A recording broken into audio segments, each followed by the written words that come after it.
वो जो है ना, वो सितम न ढाए तो क्या करे। हाँ, उससे क्या सबब वफा है क्या।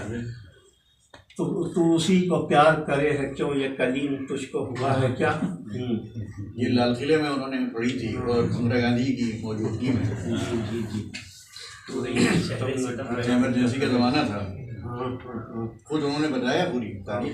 इमरजेंसी तो ये भी पढ़ी थी, ये गजल जो है, जब तक हमारे दर्द पुकारे न जाएंगे। हालात बिगड़े हुए थे बिल्कुल, इन्हीं मुल्क को सामने रखकर मुल्क के हालात को, जब तक हमारे दर्द पुकारे न जाएंगे, गेसू तेरे किसी से संवारे न जाएंगे, और बाजी वफा की हार के प्यारे न जाएंगे।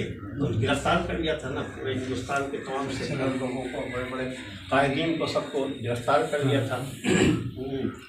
बाजी वफा की हार के प्यारे न जाएंगे, अब क्या दिन तेरे सितम के गुजारे न जाएंगे। बाजी वफा की हार के प्यारे न जाएंगे, अब क्या दिन तेरे सितम के गुजारे न जाएंगे। ठहरे हुए हैं पलकों पे आंसू इसीलिए, देखिए जोरदार, देखिए अंदाज। ठहरे हुए हैं पलकों पे आंसू इसीलिए, बेरोशनी किए ये सितारे न जाएंगे। ठहरे हुए हैं पलकों पे आंसू इसीलिए, बेरोशनी किए ये सितारे न जाएंगे।